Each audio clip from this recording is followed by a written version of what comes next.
is the Revisionary Podcast with your host, Juan Carlos. The Revisionary Podcast. Welcome to another episode of the Revisionary Podcast. And as always, I'm your host, Juan Carlos. So in case you have never tuned in before, first and foremost, welcome. Thank you for listening. Second, the way this works is we bring on guests, usually comedians, who tell a nonfiction story about their lives in which they wish things had gone a little bit differently. Afterwards, I give them an opportunity to tell the same exact story, except this time they can change any facts or details that they'd like about their story, and then we discuss the impact of their changes. So, I have a few announcements. First and foremost, I want to say thank you to all of you who participated in the Revisionary Podcast contest. I want to say congratulations to Jordan. You took home $50 for participating. It was super easy. Received the money, and any of you guys who want to see the process, you can go ahead and check out on Instagram. We put up a nice little video of the whale spinning and our winner being announced. So that was kind of cool to finally get done. So congratulations to Jordan. Applause sound here. And then in addition to that, I want to say, I don't know how many of you guys saw it. I don't know if you guys are not following us on social media, but we just got announced as the 67th most popular Society and Journal podcast in Denmark. So shout out to the people of Denmark. Thank you for tuning in. We really appreciate you. Please keep listening, and please keep sharing this podcast with your friends. You guys are amazing. And all of you who listen in are amazing on a weekly basis. So now this week, we actually have Chris Hamilton joining us for the show. So Chris is one of my favorite people to watch. And I know I say that sometimes, but like every single time I've said it, I really meant it. And he's just, the best way to describe Chris is like, I was once told that he held like a show or a podcast where his whole premise is that you get to come on and tell a crazy story. And then he would sit there and one-up you with a crazier story of his. So I'm actually really looking forward to this, this episode and having this sit down with Chris, because I feel like every single time I talk to him, he has some wild story of something weird that has happened to him in this past week. So we're going to see what happens. Without further ado, let me see if I can get Chris on the line. Hey, Chris, how are you? Hey, buddy, how you doing? I'm doing all right. Oh, I'm looking good. Oh, thank you very much. I'm really excited to have you here on the Revisionary Podcast today. Thank you for having me. I'm excited. Yeah. So, what have you been up to? I don't know. Planning a wedding, I guess. Oh, like you're a sneak, right? Yes, I am. I'm engaged, man. It happened in March. Once the quarantine happened, I was like, you know what? We're not getting any younger. Might as well try to see something. She didn't like that proposal, but that's what it was. Wait. So, yeah. How did you propose? Like, what were the details around it? The details was it's my cousin Terrence Mack, very funny comedian, and he also does rap. He was moving to Indiana, and before he moved to Indiana with him and his lady, I was like, I got something to make you remember this forever. So he proposed. Oh, yeah. I was like, it's not a good proposal unless everyone's awkward. You know what I mean? Yeah. But yeah, we moved in together. Living in the Bronx right now. Still pursuing comedy, so that's going well for me. So life is going well and career is going well. That's my hometown borough, so I'm excited to hear it. Love the Bronx. Hey, it's dangerous out here. Listen. It's not. What are you, from Brooklyn or something? I'm from Manhattan. Okay, I am bougie as it comes. Okay, there's a place called Gun Hill Road, and that's scary. Bruh, we used to get the best hot dogs up on Gun Hill Road when I was a kid. Yes. Hot dogs aren't good. As a matter of fact, no. As a matter of fact, there's this fire like Latinos restaurant on the corner right on Gun Hill and Jerome, right near off of Mashallah. Go check that out. Okay. I'm gonna check it out if I don't die. Okay, I'll go out there. You're not gonna die, all right, bro? Wait. No promises. Yeah, you're right. Hey, I'm not gonna make promises. That's the motto for Bronx. Yeah, you're right. Only the strong will survive. Exactly. I'm hoping, man. Look, I made it out, and I sound like this. You'll be all right. Oh, okay. You know what? I like that. I will say, 2 days ago, I did buy pizza, and when purchasing pizza, I did see someone's brains. So that happened to me. What do you mean? I mean, this guy showed me a video of another man who was dead and his brains was coming out of his head. Oh. I will never look at marinara sauce the same again. So, as sad as that is a true story. I'm not going to talk about that one, but I just wanted you to know that was the Bronx for me. Yeah. You're right. You're right.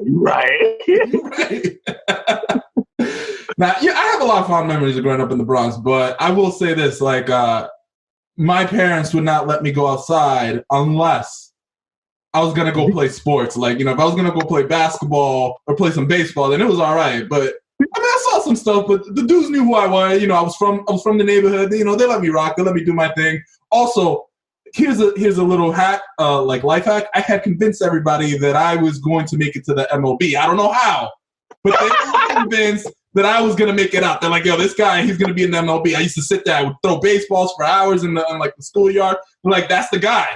So, you know, nobody really messed with me. I was all right. That's called the hood prophet. They always need one. They're like, yo, no, he's going to make it out. He's going to make it out. Leave him alone. Don't mess with him. Don't rob him. He good. Yeah. So let's go ahead and jump right into this without any further ado. Chris, the stage is yours. Go ahead and tell us your story. Okay, this is a story about how I lived in Manhattan. This is more like 4 or 5 years ago. I lived in a very wonderful building with a doorman. It was awesome. It was next to the Trump Towers. You know what I mean?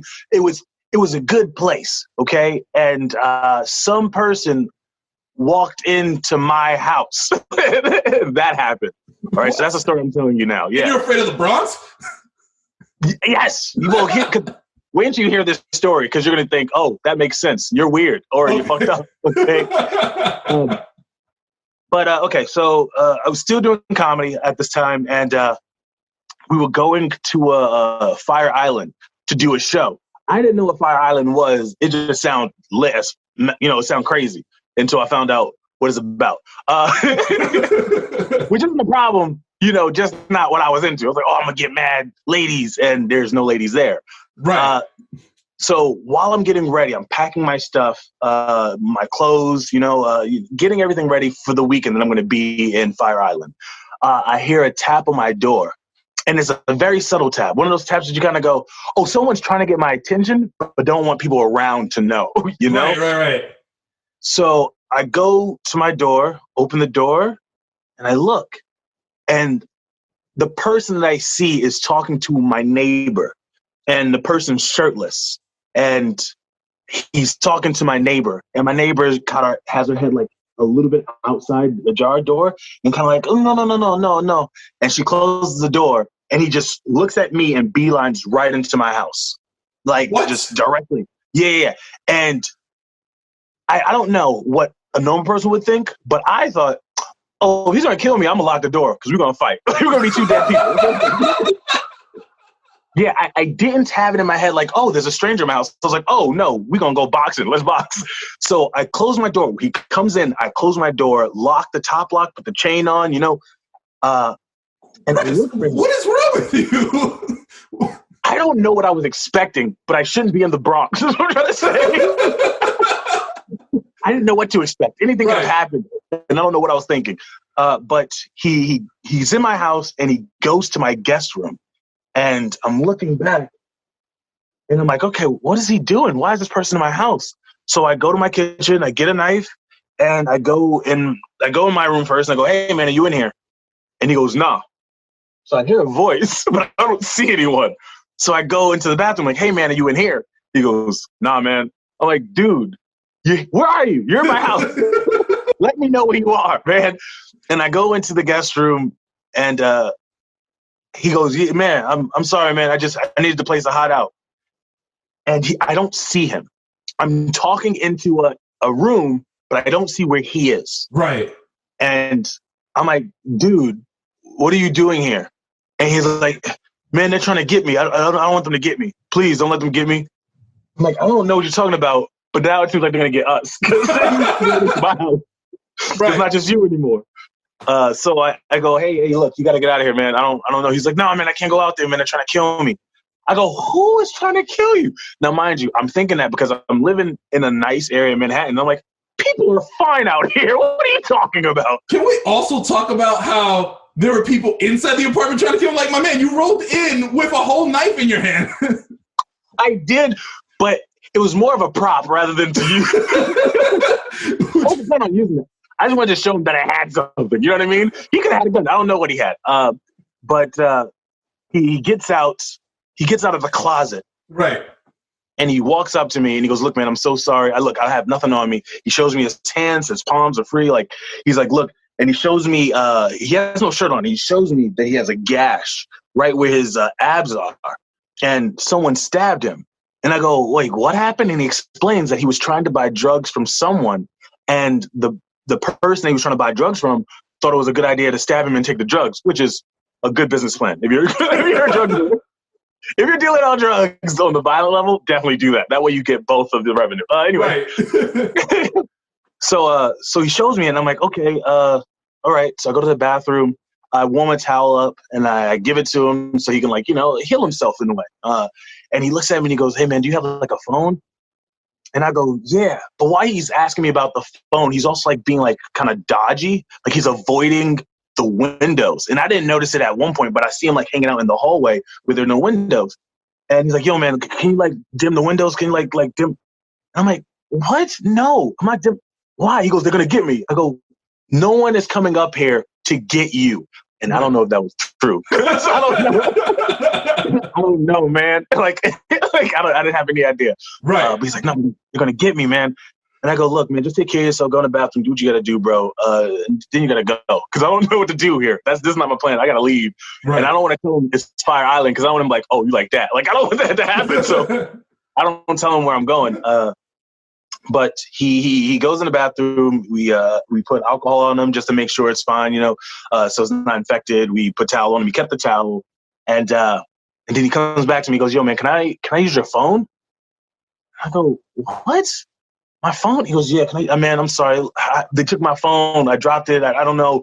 I go, yeah, man. So I give him my phone, and he takes my phone, and he goes on Facebook, and then he puts up a status, and he goes, yeah, y'all niggas thought y'all got me. I was like, what are you doing? I was like, you can't. No. He's like, I'm sorry, man. Let me just put a post up. I got to just tell something. I was like, whatever, man. This generation sucks. So he sends out a message to a few of his friends, and then he calls his mother, and he tells his mother what happened. I don't know how close him and his mother is, but apparently they have some kind of relationship where she knows that this happens a lot. So he goes, yeah, this guy, he helped me. He let me in his house. He saved me. And to me, I was like, that's dope. I never heard anyone say, oh, wow, this guy right here saved someone. That's right. Nice. So I'm like, oh, that's dope. And then he goes, yeah, you can speak to him. And he hands me the phone. Mm-hmm. And I get the phone, and I got my ears next to it, and I'm just listening. And all I hear is... She's just chewing? Chewing gum. Just chewing gum. Like this is a Monday or something. That's what I was going to say. How often is this happening to him that she's so nonchalant? Too often, okay? Too often. And then she's chewing gum. And she goes, hello? I'm like, hello? She's like, what's up? I was like, he gave you the phone. He called you. Talk to me. Like it shouldn't be this way. It shouldn't be this way. Right. So she's like, thank you for helping him. I'm like, you don't sound appreciative at all. Was it you that did this? I don't know what happened, but it sounds like it was you, man. But she's like, okay, so what do you want me to do? I go, I don't know, maybe come and get him? Because I think that would be like the best move, to come and get your stabbed and bleeding son. I think that would be nice, especially he's in a stranger's house. And she's like, I can't get off work. What? Yeah, bro. And I looked at the phone before he handed it to me, and the area code, because you got to have the area code saved so you know what location it is. It said New Jersey. So he either came down from New Jersey or he got to go to New Jersey. Something's going on with New Jersey. Right. And she's like, I can't get off work. I can't find no one to cover my shift. And I'm like, wow, your job, getting paid for today is way more important than losing your son today. Because I don't know what's going to happen. Right. You're not a doctor. You're not a doctor, right? I'm not at all. Not at all. Not at all. Not even close. I can guess. You've seen a few seasons of Grey's Anatomy. You can figure it out. That looks malignant. Yeah, you know. But she goes, I have to find someone to take my shift. And I'm like, do whatever you have to. Come and get your kid, man. I don't know. To me, it was like an existential crisis. I'm like, that's weird. Hold on. So let me ask you a question real quick. So at this point, you're sitting here. All of this has happened. How much time do you have before you have to leave to make it to Fire Island? I see, and that's what I couldn't say, because that's, I have to go to Fire Island. Sounds so not what I need to say. Right. Situation like that. For those of you guys who are listening and don't understand the reference to Fire Island is a very, very fun place, and it's a very freeing place for the LGBTQ community, where they go out there and just party and are able to, live their best lives, essentially. Yes. They leave their wives at home. You know what I mean? I mean, I wasn't going to say it like that, but damn, all right. Sorry. Yeah. So I think it was around 45 minutes to an hour or so. The reason why I say that is because the next thing the lady says while I'm on the phone with her, she goes, so can you just keep him there until I get there? Which I'm like, if you're working, that's at least 9 to 5. That's 5 p.m. No, get your kid. Right. He can't be here. You can't be here. It's like 12 o'clock. I'm probably supposed to leave at 1 or 2. Okay. I'm assuming that's the time. Right. And she's like, all right, I got to find someone to get my shift. Can I call you back? I'm like, yeah, I guess. Please do. Call me back. Whatever. Right. Mm-hmm. I hang up the phone, give him the phone back. I was like, if you have to make any more calls, go ahead. He's like, no, man, I'm good. It's sort of just hang out here for a bit. I can see that he's calming down now. Before he was a brown skin, pale looking person, but now he's more falling into his color complexion, Mm-hmm. And I'm like, yeah, just hang out, but don't sit on anything because you'll put blood on it. So just just hang around. And then literally a few minutes later, someone knocks on the door again. And this one is like, boom, boom, boom. And I'm like, oh my God, are these niggas here to get him? Yeah. In my head, I'm thinking how the people that used to save the Jews, they're like, oh, hide you in the attic. I'm like, am I going to be able to do this? Oh my God. Hide this individual. I hear the dog bang. I hear the boom, boom, boom. And I'm like, oh man. And I this kind of something like that happened to me. I felt this. So I'm like, okay, all right, let me just go and check it out. I go to check it out, and it's police officers. Mm-hmm. It's 3 of them, or maybe 4 of them. And I open the door like a jar and I go, can I help you? And they're like, sir, we heard that there was a disturbance in the neighborhood. Is anyone in the house that shouldn't be in the house? And I know they know someone's in the house. Mm-hmm. But I know they can't come in unless I say they can come in, like vampires. So right. So I go, let me check. And I never thought I could say something like that, but I was like, I'll check and see if someone's in here. I don't know. So I leave, I close the door, lock it, and then I go check and I'm like, hey man, where are you? He's like, I'm in here. And he means the guest room. So I go in the guest room and once again, I don't see him. He's hiding again. So I'm speaking at the closet, all right, man, so there's some cops outside and they're asking obviously about you. Do you want to come out? And he goes, nah, man, they're gonna arrest me. I swear to God, I didn't do nothing wrong. I'm like, I don't know you, bro. I don't know you. I don't know what happened. Right. But there's cops looking for someone and they're looking for you. He goes, and this is what he tells me. He goes, man, when they stabbed me, I ran and I pushed this white lady. That's why they want me. I go, you didn't mention that, bro. I don't know. I don't know what the truth is anymore, man. So at this point, are you thinking that you're an accessory to a crime?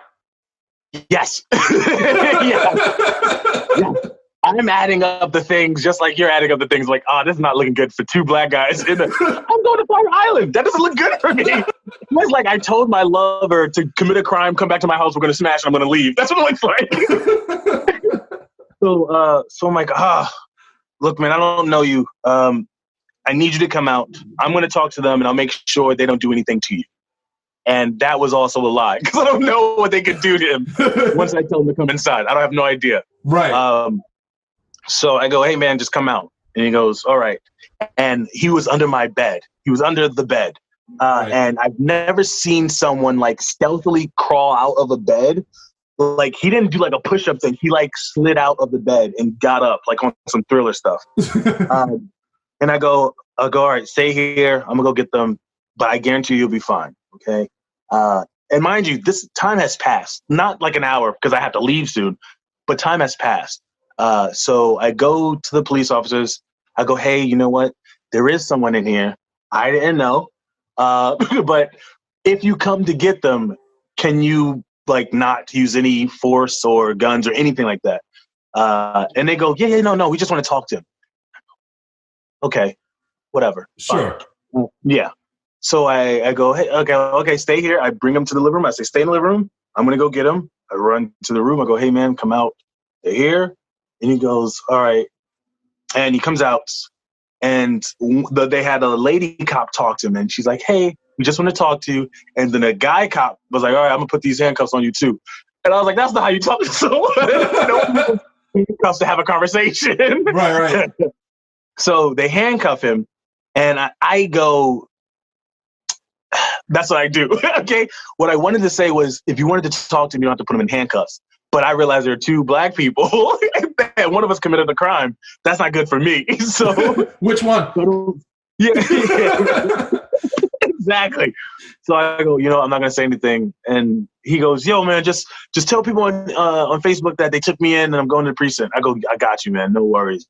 I'm going to tell you a story. Like, that's what I do to him. He leaves. They take him out. Right. One of the cops investigate me, and they start asking me questions. They ask if I was involved in the situation. And I go, no. And they go, it's kind of funny how he, like, went to your apartment. I'm like, yeah, I think it's funny, too. Why did I ask him to come here? I don't know this guy. Right. And I go, oh, likely story. So what is your deal? Like, and they're investigating me as if I committed a crime. And I'm just being honest, telling them the things I know. It happened randomly. They go, all right, well, what's the bags for? And I'm like, well, going to Fire Island. Not what you think. And they're like, okay, all right. Well, we're gonna keep in tabs. Don't go too far. I go, I'm in trouble somehow. I got in trouble somehow. Right. They leave. I didn't get any information that I needed. None. But I did call his mother. And she goes, hello? I go, yeah, they got him. Yeah, the police. It sounds like he might have been murdered, but I was like, no, the cops got him. And she goes, what? I told him to stay there. I go, I don't know. Kids nowadays. You try to make it seem like you had nothing to do with the police coming in. Exactly. You snitched. And she doesn't know, but she believes, I guess. Right. Yeah, she definitely knows now, for sure. But she goes, okay, well, I guess I couldn't find anyone to cover my shift, which meant that she wanted me to hang out with this dude until 5 o'clock. Right. That's ridiculous. Yeah. So I go, yeah, okay, well, now you know he's in prison somewhere. Find him. But I didn't get the precinct that he was going to be in. I had no idea. So I'm pretty sure she is not looking for him. Right. Yeah. But after that, I go to Fire Island. I just leave. I get on you have to take a boat there, I guess. I wouldn't know, train Chris. boat. I've never been. I wouldn't know how you get there. You tell me. That is the perfect response. Yeah, I was doing the show, people that are listening. Okay, audiences, I was doing a show. Yeah, and I believe you. We all know you were doing a show. They're like, what kind of show? But I told the comic that I was going with, like, what happened. And it was like, wow, you sure you want to go to Fire Island? I was like, nothing's going to make it any worse than what I already saw. I don't care. I can get catcalled. I don't even care, man. It's going to be fire. It doesn't matter to me. Right. But yeah, literally, that's a story. But after that happened, I did have to stay in contact with one of the detectives for like a week because they had to make sure I wasn't involved in the situation. And I wasn't, but they thought I was, so it might have been. So like, what kinds of questions were they asking? Like, I'm trying to figure out what role did they think you could have conceivably had? You know how I could have been like the lookout, the getaway, the person that doesn't get dirty but is watching the dirt. You know what I mean? Yeah, but I feel like if you're a getaway, you're gonna have a car, not an apartment, right? Who has a getaway apartment? Apartments are stable. You know, it was a very nice apartment that they could have been like, it's probably a trap house. Like, I heard about these. They're not thinking like, oh, okay, he randomly walked into someone else's house. But the weird thing is, I have a doorman. How do you get past the doorman? Yeah. So I don't know if that guy got fired, but I hope he got fired. But yeah.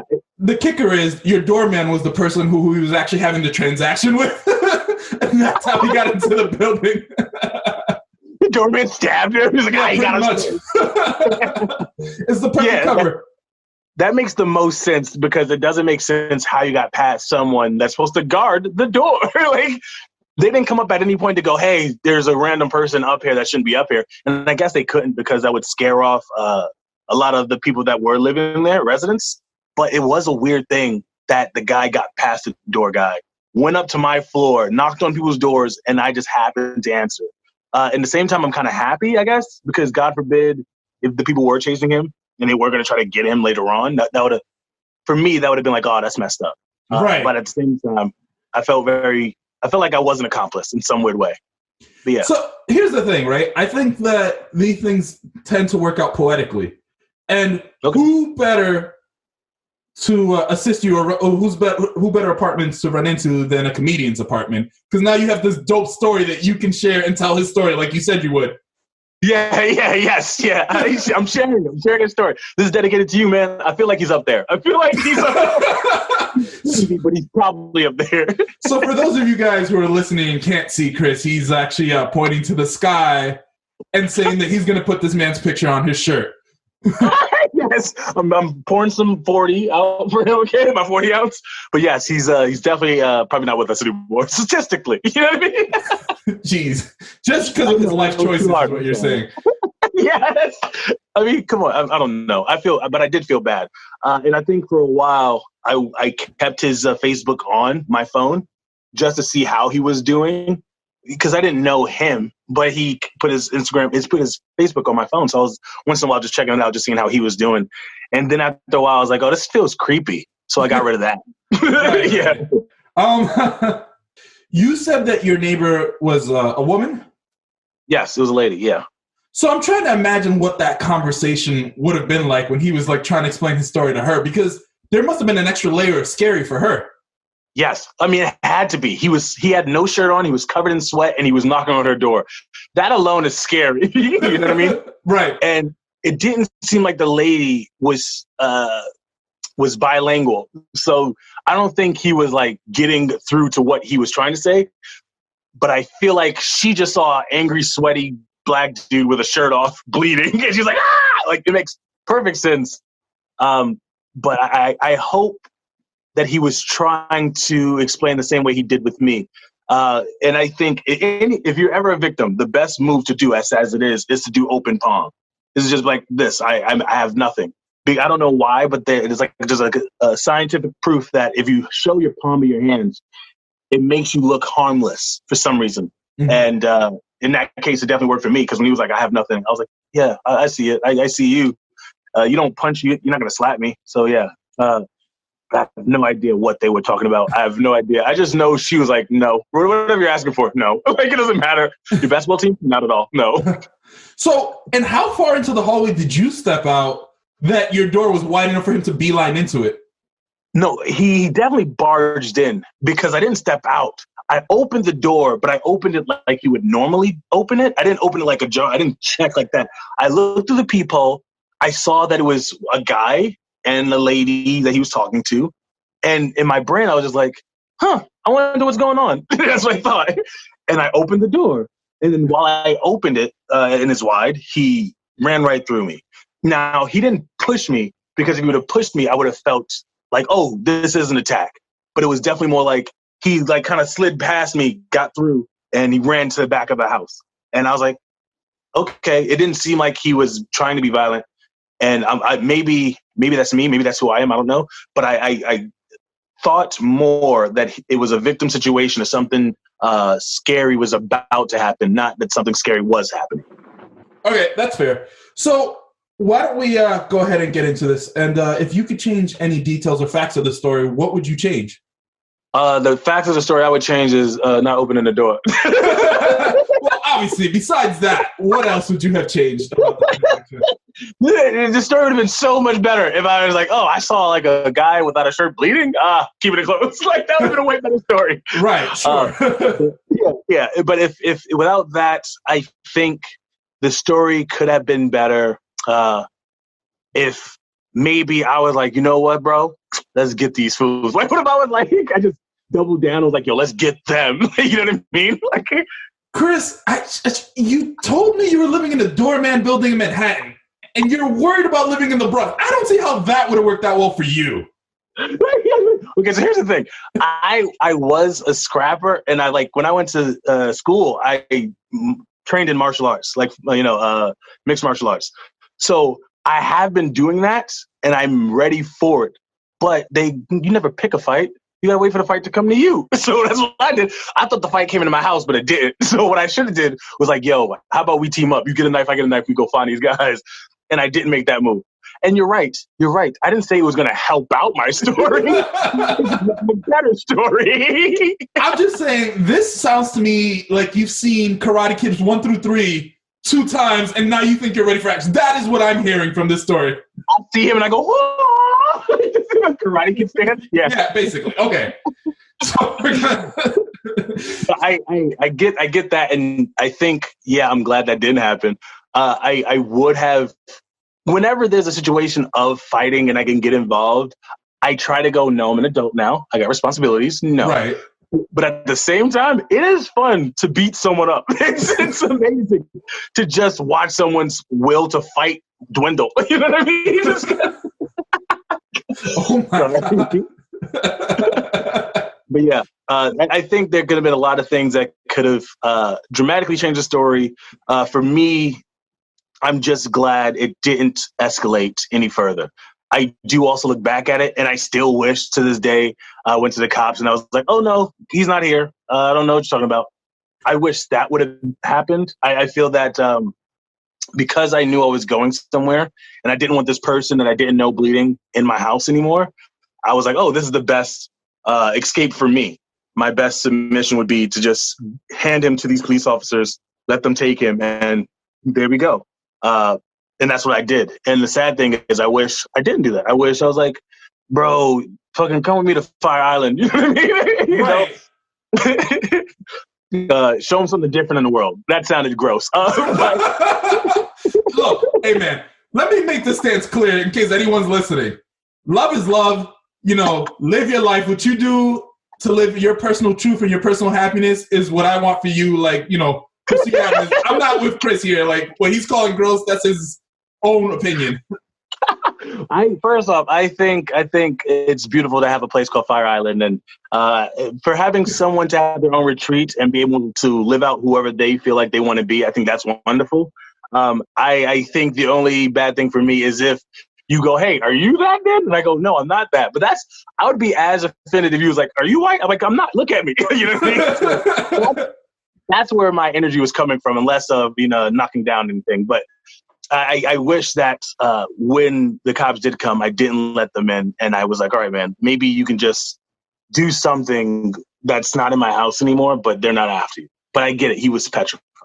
So here's the other thing, right? Now, you mentioned how you regret letting the cops in, and as you were telling me the story, my first thought was that could have gone sideways real quick.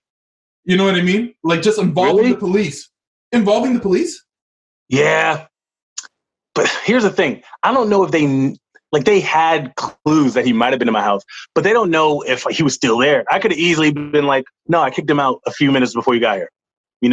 I could have lied and have been a criminal by doing that, but I could have at least limited their actions of what they were going to do, because I don't know what they're going to do to him.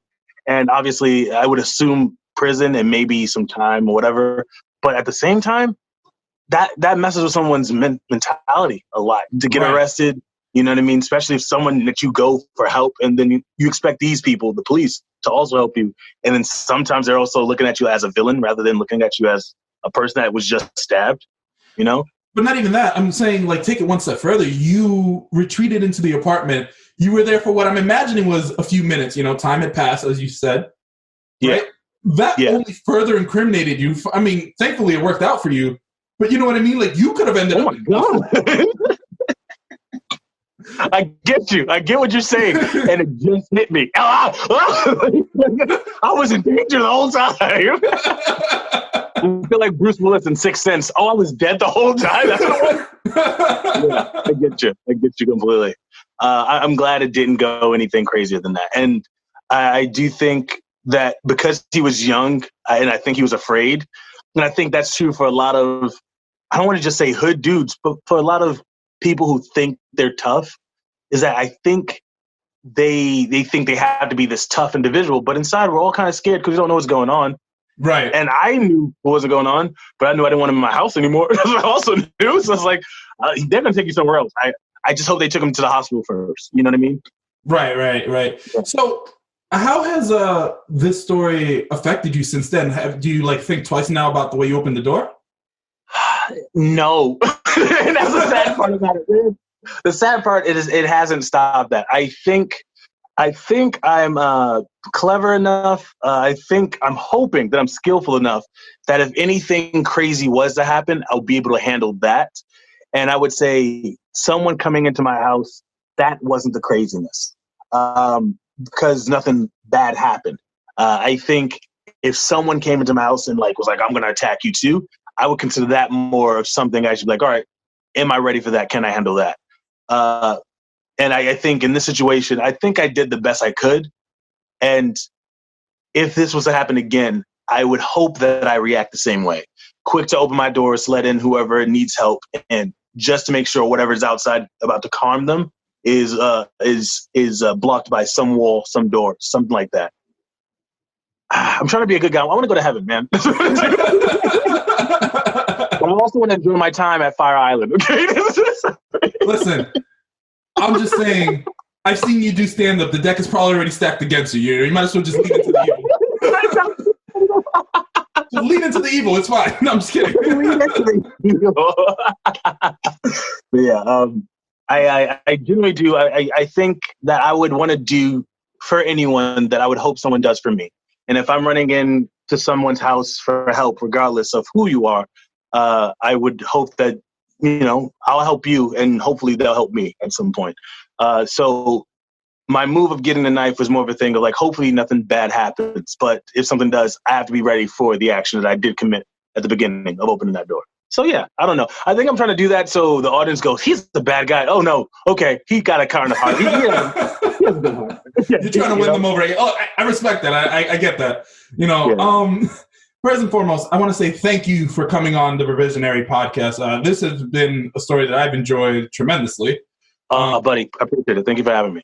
Yeah, I personally would not let a stranger into my apartment. But again, I also grew up in the Bronx, so there's that. You know what I mean? Whole different story. Also, look, just being honest here, I don't like to discuss this, but I am Latino, and that's how you get new roommates. Family comes over and doesn't leave. So there's this thing about me not trying to let anyone into my apartment randomly. So that's that. Oh, God. I'm going to get flamed by the Latino community after that one. It's okay. I'm one of you guys. We're all in the same. Before I let you go, we have a tradition here on the Revisionary Podcast where we like to end every episode by asking our guests to share a quick story from their childhood or from growing up that puts a smile on their face or just generally makes them feel good. Oh, that's nice, man. Something that makes me feel good. You should have told me that. I would have had that ready. I like to catch people off guard because it's more authentic, because it's the first thing that comes to mind. I feel you. Okay, so I used to go to Fresh Air Fund. I'm not sure if you know what that is. No, what is that? It's a place where all the troubled youths go to get better, you know what I mean, and see other things and go camping. It was in Fishkills in New York City, New York Fishkills, really up there. New York, yeah. Yeah, and we would have like Friday socials, and Friday socials like obviously dancing. So this is like the first time I got, introduced to the club life. I'm doing quotations because I'm seeing other 13-year-olds dancing and grinding on each other. I'm like, yeah, all right, I gotta make my movement late. You know what I mean? Yeah. And I'm not sure if you remember this, but there was a time we'd be like, yo, you go over there, ask her. No, you ask her. Like you're doing that little argument thing. Right. Like, go over and talk to her. And, I would always be the one that would go, I'll do it. Watch. I'll go over there and I'm like, yo, I saw you from across the room, the cafeteria. Can I dance with you? And they're always like, no. And I'm like, all right, I'm going to just walk back over there. And the friends were like, like, they would see that I failed. It was almost as bad as when you like get a gutter ball from bowling and look back and I'm like, you try. But I remember this one time there was a girl I had a crush on. Her name was Perla. And she was gorgeous. As a kid, obviously, we're kids, so it's fine. I can say this. Right. It's not weird. It's not weird now. You're weird. And I remember going over to ask her, and the song, like Johnny B, I think his name, John B. Don't listen to what those people say. They don't know about.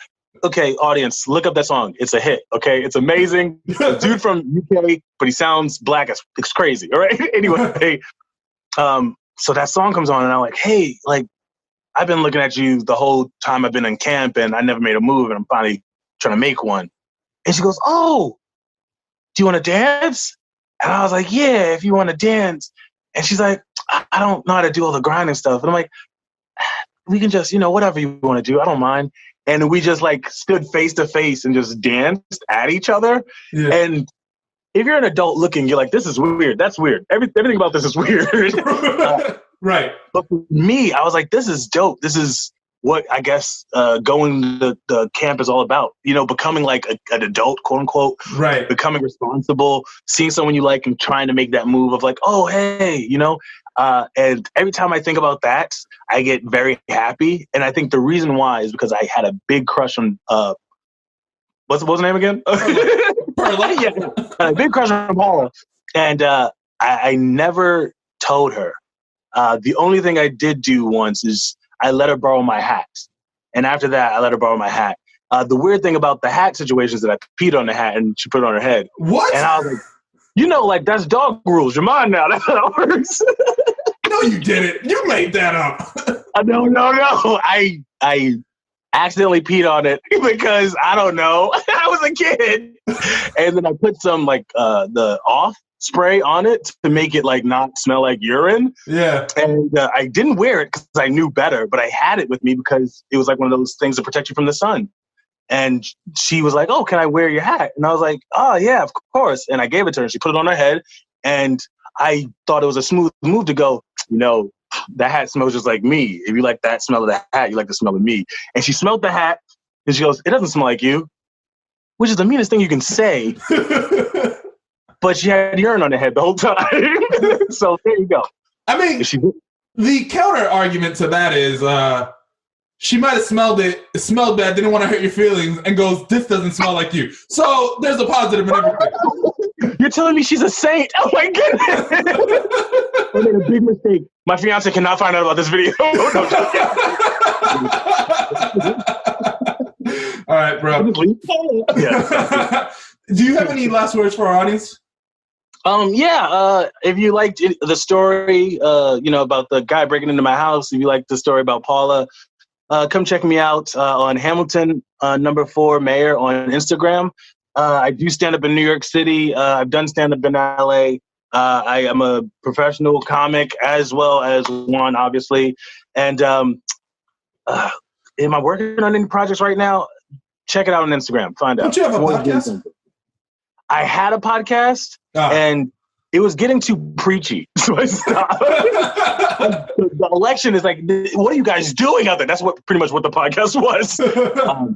But yeah, I still do once in a while vlogging. I'll do vlogs, so they can check that out too. That'll be what is it? No Hard Feels. That's called on YouTube. So if you guys want to check that out, you can. So yeah, you'll see some podcast stuff on there, some vlogs, some old stuff, some new stuff. And hopefully you enjoy it. If you enjoy me, you'll enjoy that. Well, thank you so much for coming on, Chris. It's been wonderful. Take care. Buddy, thank you for having me. I appreciate you. Have a good one. You too. The Revisionary Podcast. What did I tell you? Did I not tell you that was going to be a crazy story? I mean, who does that happen to? Why are people coming into your apartment? I knew that was exactly what was going to happen because that's just so Chris. But anyway, I want to appreciate and thank every single one of you for listening and tuning in every week. You guys are the reason why I do this, and honestly, I really enjoy putting out new content for you guys. So please, if you haven't already, make sure you're following us on Instagram, Revisionary Podcast, and on Twitter, Revisionary Pod, or like us on Facebook, Revisionary Podcast. And as always, this is Juan Carlos. Thank you for listening. This is the